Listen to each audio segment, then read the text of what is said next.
ಸಂಗೊಳ್ಳಿ ರಾಯಣ್ಣ ಉತ್ಸವ ಸಮಿತಿ ವತಿಯಿಂದ ಇವತ್ತು ಪತ್ರಿಕಾಗೋಷ್ಠಿಯನ್ನು ಹಮ್ಮಿಕೊಳ್ಳಲಾಗಿದೆ. ಇವತ್ತು ಪತ್ರಿಕಾಗೋಷ್ಠಿಯಲ್ಲಿ ಸಾನ್ನಿಧ್ಯವನ್ನು ವಹಿಸಿರುವಂತ ಗೊಳಸಾರದ ಪುಂಡಲಿಂಗೇಶ್ವರ ಮಹಾಸ್ವಾಮಿಗಳು, ಉಳಿಜಂತಿಯ ಮಾಳಿಂಗರಾಯ ಮಹಾರಾಯರು, ಮಮ್ಮಟಗುಡ್ ಜಾಗೇರಿಯ ನಮ್ಮ ಅಮಗೊಂಡ ಮಹಾರಾಯರು, ನಮ್ಮ ಉತ್ಸವ ಸಮಿತಿಯ ಅಧ್ಯಕ್ಷರಾದಂತಹ ಪ್ರಕಾಶ್ ಜಾಲಗೇರಿ ಅವರು, ಪದಾಧಿಕಾರಿಗಳಾದಂತಹ ಮೋಹನ್ ಮೇಟಿ ಅವರು, ನಾಗಪ್ಪಣ್ಣ ಶಿವೂರ್ ಅವರು, ರಾಹುಲ್ ಔರಂಗಾಬಾದ್ ಅವರು, ಶ್ರೀಕಾಂತ್ ಸಂಗೋಗಿ ಅವರು ಮತ್ತು ನಮ್ಮ ರಾಜು ಕಗ್ಗೋಡ್ ಅವರು, ಗುರುನಾಥ್ ಮರಡಿ ಅವರು ಮತ್ತು ರೇವಣ್ ಸಿದ್ಧ ಗೋಡ್ಕೆ ಅವರು, AP ಕಾಗವಾಡ್ಕರ್ ಅವರು ಮತ್ತು ನಾನು ರವಿ ಕಿತ್ತೂರು ಈ ಒಂದು ಪತ್ರಿಕಾಗೋಷ್ಠಿಯಲ್ಲಿ ಇನ್ನುಳಿದ ನಮ್ಮ ಎಲ್ಲ ಉತ್ಸವ ಸಮಿತಿಯ ಸದಸ್ಯರೆಲ್ಲ ಉಪಸ್ಥಿತರಿದ್ದಾರೆ. ಈ ಒಂದು ಪತ್ರಿಕಾಗೋಷ್ಠಿಗೆ ಆಗಮಿಸಿದ ಎಲ್ಲ ದೃಶ್ಯ ಮಾಧ್ಯಮ ಮತ್ತು ಬರಹ ಮಾಧ್ಯಮದ ಗೌರವಾನ್ವಿತ ಎಲ್ಲ ಬಂಧುಗಳಿಗೆ ನಮ್ಮ ರಾಯಣ್ಣ ಉತ್ಸವ ಸಮಿತಿಯಿಂದ ತುಂಬ ಹೃದಯದ ಸ್ವಾಗತವನ್ನ ಕೋರಿ ಸಾನ್ನಿಧ್ಯ ವಹಿಸಿರತಕ್ಕಂಥ ಎಲ್ಲ ಮೂವರು ಪರಮ ಪೂಜ್ಯರಲ್ಲಿ ಹಾಗೂ ಎಲ್ಲ ಗಣ್ಯರಲ್ಲಿ ಹಾಗೂ ಮುದ್ರಣ ಮತ್ತು ದೃಶ್ಯ ಮಾಧ್ಯಮದ ಎಲ್ಲ ಪತ್ರಿಕಾ ಸನ್ಮಿತ್ರರಿಗೂ ನನ್ನ ನಮಸ್ಕಾರಗಳು. ಈ ಒಂದು ರಾಯಣ್ಣ ಜಾತ್ರೆ ಇದೇ ಆಗಸ್ಟ್ 23ರಂದು ನಾವು ಹಮ್ಮಿಕೊಂಡಿದ್ದು. ಈ ಒಂದು ರಾಯಣ್ಣ ಜಾತ್ರೆಯ ಕುರಿತಾಗಿ ಮೆರವಣಿಗೆ ಹಾಗೂ ಅದರ ರೂಪರೇಷೆಗಳನ್ನು ನಮ್ಮ ಪೂಜ್ಯರು ಈಗಾಗಲೇ ತಮ್ಮೆಲ್ಲರ ಮುಂದೆ ಅದನ್ನು ವಿವರಣೆ ಮಾಡಿದ್ದಾರೆ. ಈ ಒಂದು ಐತಿಹಾಸಿಕವಾದ ಒಂದು ಕಾರ್ಯಕ್ರಮಕ್ಕೆ ರಾಜ್ಯದ ವಿವಿಧ ಜಿಲ್ಲೆಗಳಿಂದ ಮೂಲೆಗಳಿಂದ ಹಲವಾರು ರಾಜ್ಯ ನಾಯಕರು ಮತ್ತು ಎಲ್ಲ ಸಾರ್ವಜನಿಕರು ಬಂದು ಇದು ಒಂದು ಕಾರ್ಯಕ್ರಮದಲ್ಲಿ ಭಾಗವಹಿಸ್ತಾರೆ. ಇದೊಂದು ಪಕ್ಷಾತೀತವಾದ ಮತ್ತು ಜಾತ್ಯತೀತವಾದ ನಿಲುವನ್ನು ಹೊಂದಿದ, ದೇಶಭಕ್ತಿ ಮತ್ತು ನಾಡ ಭಕ್ತಿಯ ಮಿಡಿತವನ್ನು ಹೊಂದಿದ ಸಮಾನ ಮನಸ್ಸುಗಳು ಎಲ್ಲ ಸೇರಿ ಮಾಡಿದ ಕಾರ್ಯಕ್ರಮ ಇದಾಗಿದ್ದು, ಈ ಕಾರ್ಯಕ್ರಮಕ್ಕೆ ರಾಜ್ಯದ ಮಹಿಳಾ ಆಯೋಗದ ಅಧ್ಯಕ್ಷರಾದ ಡಾಕ್ಟರ್ ನಾಗಲಕ್ಷ್ಮಿ ಚೌಧರಿ ಅವರು ಬಂದು ಮಹಿಳಾ ಸಬಲೀಕರಣದ ಕುರಿತಾಗಿ ನಮ್ಮೆಲ್ಲ ಯುವಕರಿಗೆ ಒಂದು ಸಂದೇಶವನ್ನು ನೀಡಲಿದ್ದಾರೆ. ಅದರ ಜೊತೆಗೆ BMTC ಉಪಾಧ್ಯಕ್ಷರಾದ ಸಹೋದರ ನಿಕೇತರಾಜ್ ಮೌರ್ಯರವರು ಕೂಡ ಈ ಕಾರ್ಯಕ್ರಮಕ್ಕೆ ಆಗಮಿಸಿ ಅವರು ಕೂಡ ಸಂಗೊಳ್ಳಿ ರಾಯಣ್ಣನ ಬಗ್ಗೆ ಮತ್ತು ಸಮಾಜ ಸಂಘಟನೆ ವಿಷಯವಾಗಿ ಮಾತನಾಡಲಿದ್ದಾರೆ. ಅದರ ಜೊತೆಗೆ ಹಾಸನ ವಿಶ್ವವಿದ್ಯಾಲಯದ ಸಿಂಡಿಕೇಟ್ ಸದಸ್ಯರಾದ ಆನೇಕಲ್ ದೊಡ್ಡಯ್ಯರವರು ಬಂದು ಅಹಿಂದ ಸಂಘಟನೆ ಮತ್ತು ರಾಜಕೀಯ ಸವಾಲುಗಳ ಕುರಿತಾಗಿ ಅವರು ಕೂಡ ಮಾತನಾಡಲಿದ್ದಾರೆ.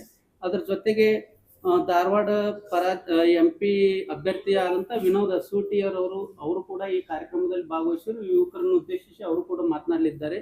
ಅದರ ಜೊತೆಗೆ ಕರ್ನಾಟಕ ರಾಜ್ಯ ಪ್ರಾಥಮಿಕ ಶಾಲಾ ಶಿಕ್ಷಕರ ಸಂಘದ ರಾಜ್ಯಾಧ್ಯಕ್ಷರಾದ ಸಹೋದರ ಚಂದ್ರಶೇಖರ್ ನುಗ್ಲಿ ಅವರು ಕೂಡ ಈ ಕಾರ್ಯಕ್ರಮದಲ್ಲಿ ಭಾಗವಹಿಸಿ ಸಮುದಾಯದಲ್ಲಿ ಶಿಕ್ಷಣ ಪಾತ್ರ ಮತ್ತು ಇತರೆ ವಿಷಯಗಳ ಕುರಿತು ಅವರು ಕೂಡ ಚರ್ಚಿಸಲಿದ್ದಾರೆ.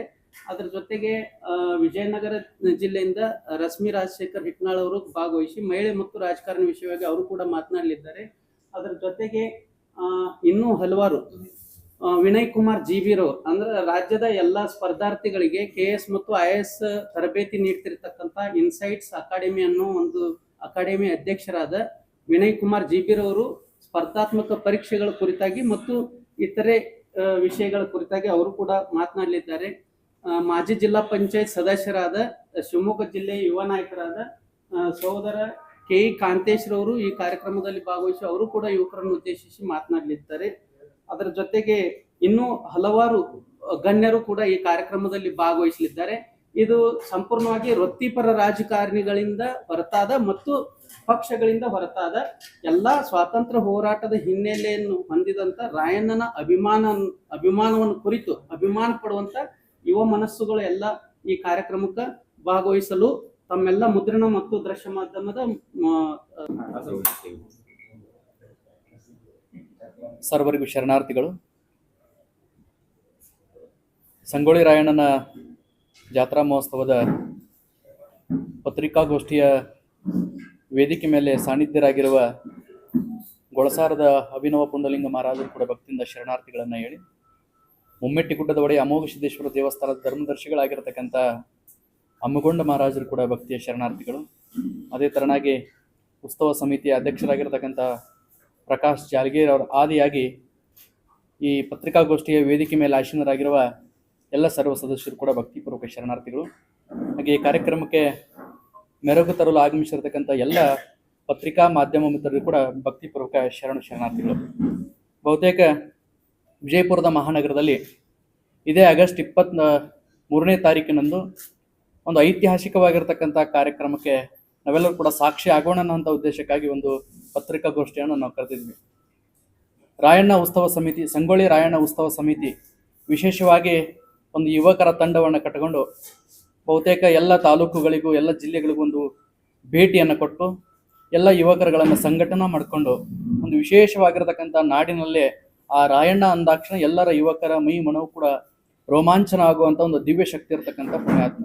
ನಾವೆಲ್ಲರೂ ಕೂಡ ಆತನ ಇತಿಹಾಸವನ್ನ ಪ್ರತಿಯೊಬ್ಬರು ಕೂಡ ಅರ್ಥಕೊಂಡಿರ್ತಕ್ಕಂಥವ್ರು. ಇವತ್ತಿನ ಯುವ ಪೀಳಿಗೆಗೆ ಅಂತ ಪುಣ್ಯಾತ್ಮನ ಇತಿಹಾಸ, ಅಂತ ಪುಣ್ಯಾತ್ಮನ ಯಶೋಗಾಥೆಯನ್ನ ಹೇಳುವಂಥದ್ದು ಬಹಳ ಅವಶ್ಯಕತೆ ಇರೋ ಕಾರಣಕ್ಕಾಗಿ ಆತನಲ್ಲಿರ್ತಕ್ಕಂಥ ದೇಶಪ್ರೇಮ, ಆತನಲ್ಲಿರ್ತಕ್ಕಂಥ ಒಂದು ಶೌರ್ಯ, ಆತನಲ್ಲಿರ್ತಕ್ಕಂಥ ಎಲ್ಲರನ್ನೂ ಪ್ರೀತಿಸುವಂಥ ಮನೋಭಾವ ಎಲ್ಲ ಯುವಕರ ಮೇಲೆ ಕೂಡ ಬರಲಿ ಅನ್ನುವಂಥ ಉದ್ದೇಶಕ್ಕಾಗಿ ಒಂದು ವಿಶೇಷ ಕಾರ್ಯಕ್ರಮಕ್ಕೆ ನಾವೆಲ್ಲರೂ ಕೂಡ ಮುನ್ನೋಟ ಆಗ್ಲಿಕ್ಕೆ. ಈ ಕಾರ್ಯಕ್ರಮದ ರೂಪುರೇಷೆಗಳು ಬಂದ್ಬಿಟ್ಟು ವಿಜಯಪುರದ ಐತಿಹಾಸಿಕ ದೇವಸ್ಥಾನ ಆಗಿರತಕ್ಕಂಥ ಸಿದ್ದೇಶ್ವರ ದೇವಸ್ಥಾನದಿಂದ ಆಗಸ್ಟ್ 23ನೇ ತಾರೀಕಿನಂದು ಬೆಳಗ್ಗೆ 10 ಗಂಟೆಗೆ ಒಂದು ವಿಜೃಂಭಣೆ ಆಗಿರತಕ್ಕಂಥ ಕ್ರಾಂತಿವೀರ ಸಂಗೊಳ್ಳಿ ರಾಯಣ್ಣನವರ 12 ಫೀಟ್ ಎತ್ತರದ ರಾಜಗಂಭೀರವಾಗಿ ನಿಂತಿರತಕ್ಕಂತಹ ಆ ಪುಣ್ಯಾತ್ಮನ ಮೂರ್ತಿ ಮೆರವಣಿಗೆ ಬಹಳ ವಿಜೃಂಭಣೆಯಿಂದ ಸಾವಿರಾರು ಯುವಕರ ಜೊತೆಗೆ ಆ ಸಿದ್ದೇಶ್ವರ ದೇವಸ್ಥಾನದ ಮೆರವಣಿಗೆ ಆರಂಭ ಆಗ್ತೈತಿ. ಅದ್ರ ವಿವರಣೆಯನ್ನ ಸಮಿತಿ ಅಧ್ಯಕ್ಷರು ಹೇಳ್ತಾರೆ. ಆದ್ರೆ ರಾಯಣ್ಣನ ಜಾತ್ರೆ ಮಾಡ್ಬೇಕಾಗಿತ್ತಂದ್ರೆ ಒಂದು ಸಂಕಲ್ಪ ಐತೆ ನಮ್ಮೆಲ್ಲರದು ಕೂಡ. ಹೆಂಗ ಸಂಕಲ್ಪ ಅಂತ ಕೇಳಿದ್ರ, ಕಳೆದ ಬಾರಿ ಈ ತಂಡವನ್ನ ಕಟ್ಕೊಂಡು ಆ ನಂದಗಡದ ಪುಣ್ಯ ಭೂಮಿಗೆ ಹೋಗಿ ಅಲ್ಲಿ ಒಂದು ಮಹಾರುದ್ರಾಭಿಷೇಕ ಮಾಡಿ ಒಂದು ಸಂಕಲ್ಪವನ್ನು ಮಾಡಿ ಬರ್ತೀವಿ.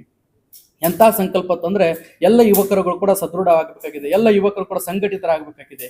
ಮತ್ತೊಂದು ಮಗದೊಂದು ಎಲ್ಲ ವಿಷಯಗಳಿಗೆ ಅವರು ಯುವಕರುಗಳನ್ನ ಬಳಸ್ಕೊಂತಾರೆ. ಯಾಕಂದ್ರೆ ಸ್ವಾಮಿ ವಿವೇಕಾನಂದ ಅವ್ರ ಮಾತು ಹೇಳಿದ್ರಂತ, ಎಲ್ಲರೂ ಕೂಡ ಅರ್ಥಕೊಂಡಂತ ಮಾತು ಏನಂತ ಕೇಳಿದ್ರೆ, ಕಲ್ಲಿನ ಪರ್ವತವನ್ನ ಕುಟ್ಟಿ ಪುಡಿ ಮಾಡುವಂತ ಶಕ್ತಿ ಯಾರ ಹತ್ರ ಐತಿ ಕೇಳಿದ್ರೆ ಆ ಯುವಕರ ಕೈಯೊಳಗೈತಿ. ಅಂತ ಯುವಕರನ್ನ ಮತ್ಯಾವುದೋ ಇದಕ್ಕೆ ಹೋಗೋದಕ್ಕಿಂತ ಆ ಪುಣ್ಯಾತ್ಮ ರಾಯಣ್ಣ ವೀರ ಧೀರ ಶೂರನಾಗಿರ್ತಕ್ಕಂಥ ರಾಯಣ್ಣನ ಹೆಸರ ಮೇಲೆ ಎಲ್ಲ ಯುವಕರುಗಳನ್ನ ಸಂಘಟನಾ ಮಾಡೋಣ.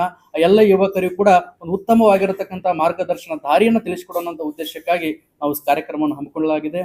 ಇನ್ನೊಂದು ವಿಶೇಷವಾಗಿ ಆ ರಾಯಣ್ಣನ ಮೂಲ ನೆಲೆ ಇದು ವಿಜಯಪುರ ಜಿಲ್ಲೆ ಅನ್ನುವಂಥದ್ದು ನಮಗೆ ಇತ್ತೀಚೆಗೆ ನಮ್ಮೆಲ್ಲರಿಗೂ ಕೂಡ ಅರಿವಾಯ್ತು. ಯಾಕಂತ ಕೇಳಿದ್ರೆ ಆ ಪುಣ್ಯಾತ್ಮ ಬೆಳಗಾವಿ ಜಿಲ್ಲೆಯ ನಂದಗಡದಲ್ಲಿ ಆತನನ್ನು ನೇಣಿಗೆ ಹಾಕಿ ಅಲ್ಲಿ ಸಮಾಧಿ ಮಾಡಿದರೂ ಕೂಡ ಕೆಲವೊಂದಿಷ್ಟು ಅವರ ಪೂರ್ವಿಕರು ಇರತಕ್ಕಂಥ ಕುರುಹುಗಳು ಅದೇ ವಿಜಯಪುರ ಜಿಲ್ಲೆಯ ರೂಗಿ ಅನ್ನುವಂಥ ಹಿರೇರೂಗಿ ಅನ್ನುವಂಥ ಗ್ರಾಮದಲ್ಲಿ ಅವ್ರ ಪೂರ್ವಿಕರು ಇದ್ರು ಅನ್ನುವಂಥ ಪುರಾವೆಗಳು ನಮ್ಗೆ ಸಿಕ್ಕಾಗ ಬಹಳ ಆನಂದ ಅನಿಸ್ತು, ಬಹಳ ಖುಷಿ ಅನಿಸ್ತು.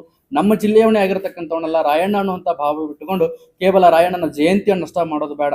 ಯಾಕಂದ್ರೆ ಪ್ರತಿ ಹಳ್ಳಿಗಳಲ್ಲಿ ರಾಯಣ್ಣನ ಜಯಂತಿ ಮಾಡ್ತಾರ, ತಾಲೂಕುಗಳಲ್ಲಿ ಮಾಡ್ತಾರ, ಜಿಲ್ಲೆಗಳಲ್ಲಿ ಮಾಡ್ತಾರ. ಅಷ್ಟೇ ಅಲ್ಲದೆ ಸರ್ಕಾರ ಮಟ್ಟದಲ್ಲಿ ಕೂಡ ಆ ರಾಯಣ್ಣನ ಜಯಂತ್ಯೋತ್ಸವಗಳನ್ನ ಮಾಡ್ತಾರ.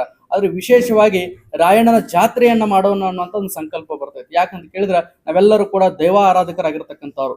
ಈ ಭವ್ಯ ಭಾರತ ದೇಶ ಏನಂತ ಕೇಳಿದ್ರೆ ದೇವರಗಳನ್ನ, ಆ ಪವಾಡ ಪುರುಷರಗಳನ್ನ ನಾವೆಲ್ಲರೂ ಕೂಡ ಆತ್ಮೀಯವಾಗಿ ಭಕ್ತಿ ಭಾವದಿಂದ ಕಾಣುವಂಥವ್ರು. ರಾಯಣ್ಣನ ಕ್ಷೇತ್ರಕ್ಕೆ ಹೋದಾಗ, ರಾಯಣ್ಣನ ಸಮಾಜ ಸ್ಥಳಕ್ಕೆ ಅಲ್ಲಿ ಹೋದಾಗ ಭಕ್ತಿ ಭಾವ ಅನ್ನುವಂಥದ್ದು ನಾವೆಲ್ಲರಿಗೂ ಕೂಡ ಎದ್ದು ಬರ್ತೈತಿ. ಯಾಕಂತ ಕೇಳಿದ್ರೆ ಅಲ್ಲೊಂದು ಏನೋ ಪಾಸಿಟಿವ್ ಎನರ್ಜಿ ಐತೆ ಅನ್ನುವಂಥ ಭಾವ ಎಲ್ಲ ಯುವಕರೊಳಗೂ ಕೂಡ ಅದ. ಬಹುತೇಕ ಅಲ್ಲೆಲ್ಲ ಜನ ತಾಯಂದ್ರೆ ತೊಟ್ಟಿಲಗಳನ್ನ ಕಟ್ಟಿರ್ತಾರೆ. ಯಾಕೆ ತೊಟ್ಟಿಲ ಕಟ್ಟಿರ್ತಾರೆ ಅಂದ್ರೆ ಆ ರಾಯಣ್ಣನ ಕ್ಷೇತ್ರಕ್ಕೆ ಹೋಗಿ ತೊಟ್ಟಿಲ ಕಟ್ಟಿ ಬಂದ್ರೆ ವರ್ಷ ತುಂಬೋದ್ರೊಳಗೆ ಅಂತ ವೀರ ಧೀರ ಮಕ್ಕಳು ನಮಗೆ ಹುಟ್ಟತಾವ ಅನ್ನೋಂಥ ಭಾವವನ್ನು ಭಕ್ತಿ ಭಾವದಿಂದ ಆ ರಾಯಣ್ಣ ಕಾಣ್ಲಿಕ್ಕತ್ತಿದಾರಲ್ಲ. ಹಾಗಾಗಿ ರಾಯಣ್ಣ ಕೇವಲ ಒಬ್ಬ ಸ್ವಾತಂತ್ರ್ಯ ಹೋರಾಟಗಾರ ಅಷ್ಟೇ ಅಲ್ಲ, ಕೇವಲ ಒಬ್ಬ ಮಹಾತ್ಮನಷ್ಟೇ ಅಲ್ಲ, ರಾಯಣ್ಣನೊಬ್ಬ